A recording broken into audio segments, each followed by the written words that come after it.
friends, to another science journal with me. Today we'll be talking about the second planet from the Sun, Venus. If you missed the video on Mercury, it'll be linked in the cards and the description box below. Venus is a Terran planet with no moons that, on average, is a little bit over 108 million kilometers from the Sun. It's similar in size and composition to Earth, which is why it's sometimes referred to as the twin planet. Venus is just a bit smaller than Earth, has comparable surface gravity, and a similar structure, but that's where the similarities seem to end.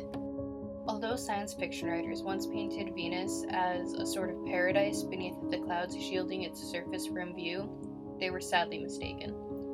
Those clouds create an average surface temperature of about 864 degrees Fahrenheit, which translates to 462 degrees Celsius or 735 Kelvin.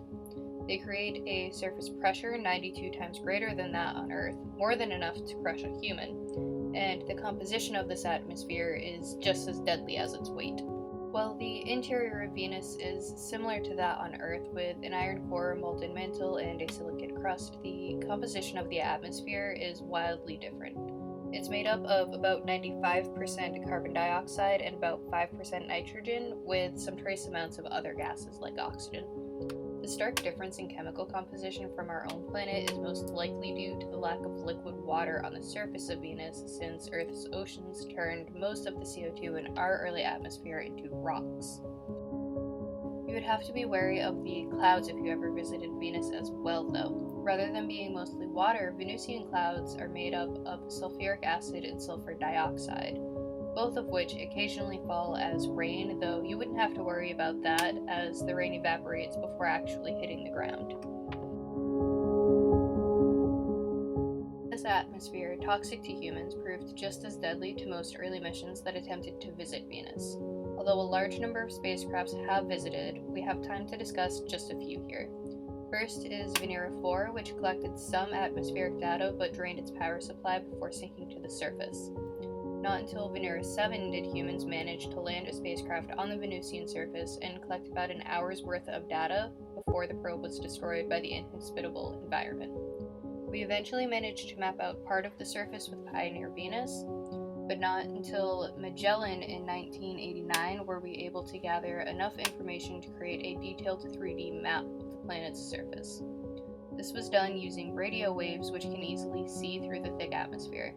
Now the ESA's Venus Express remains in a polar orbit, observing the planet's atmosphere from above. All the work put into exploring Venus has resulted in a few fascinating discoveries, though we only have time to talk about two of them here. First, Venus has a very odd rotation. It takes about 225 Earth days for Venus to complete one rotation, making it the slowest of all the planets in our solar system. What's more, Venus actually rotates backwards. If we were to look at the solar system from above, we would see all of the planets orbiting the Sun and rotating in a counterclockwise direction. This is due to the fact that solar systems form from spinning disks, which means the planets all form while spinning in the same direction. Venus, however, orbits counterclockwise but rotates clockwise, referred to as retrograde rotation. This was likely caused by a massive collision during the early years of the solar system, similar to the one that sent Mercury to the orbital path we see it on today. A giant collision isn't the only interesting thing about Venus's past, though. The second fascinating discovery about Venus is that although science fiction writers painting it as a paradise may not have been entirely wrong, it's actually believed that Venus once had liquid water on its surface. While it may not have been the astounding lush blue and green that covers the Earth today, it may well have had oceans, which begs the question, what happened? The answer, most likely, is that the Sun got warmer over time.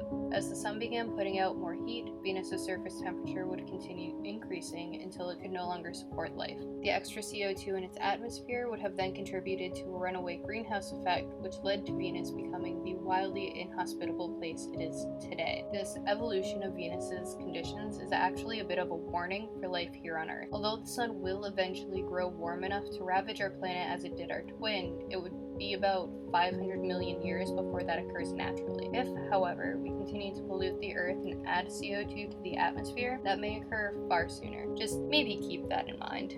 Doomsday warnings aside, though, Venus is a truly fascinating planet to observe, due both to its similarities and stark differences with our own Mother Earth. That's it for this video though, guys. I really hope that you enjoyed it. I had a lot of fun pulling it together, but if you did enjoy it, then maybe give this video a thumbs up, hit that subscribe button, as I'll be covering it the rest of the solar system over time.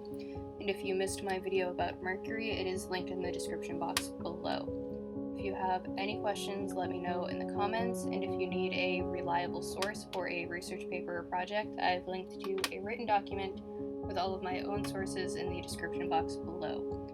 Again, thank you guys so much for watching. I really do hope you enjoyed this video, and I will see you next time. Bye, guys!